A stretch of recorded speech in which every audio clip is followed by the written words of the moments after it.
গত 15 বছর আমাদের ফ্যাসিবাদের মধ্যে আমরা ছিলাম, ফ্যাসিবাদ মুক্ত বাংলাদেশে আজকে বিএনপির এই বর্ধিত সভা অত্যন্ত তাৎপর্যপূর্ণ। আমাদের তৃণমূলের নেতাকর্মীরা এই 15 বছর অত্যাচারের মধ্যে ছিল, অনাচারের মধ্যে ছিল।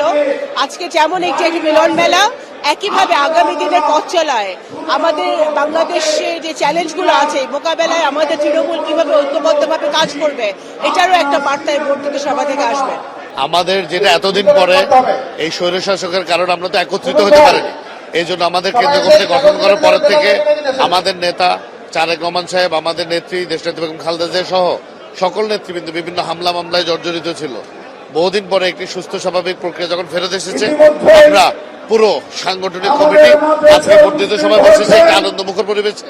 আমি বিশ্বাস করি আমাদের উপজেলা থেকে নিয়ে পৌরসভা থেকে নিয়ে একদম সেন্ট্রাল কমিটি পর্যন্ত শীর্ষ নেতৃবৃন্দ আছে, তারা আজকে তাদের নেতার সাথে তাদের মনের কথাটা তুলে ধরবেন। এটাকে আমি একটা নতুন দিগন্ত উন্মোচনের মতো করেই দেখছি, কারণ যে নিপীড়ন, নির্যাতন, অত্যাচার বিএনপির উপর থেকে গিয়েছে, বিশেষ করে জিয়া পরিবারের উপর থেকে, তারপরেও এই নেতা কর্মীরা মাঠে থেকেছে, আন্দোলন করেছে, বিজয় ছিনিয়ে এনেছে।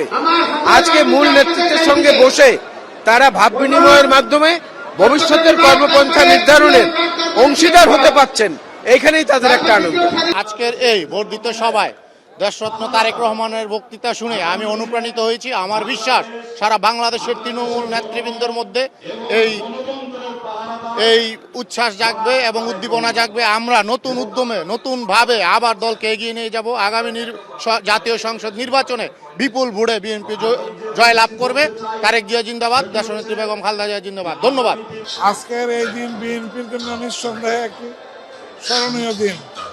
আমি ধন্যবাদ জানাই দেশনায়ক জনাব তারেক রহমানকে অত্যন্ত সময় উপযোগী এই বর্ধিত সভার ব্যবস্থা করার জন্য।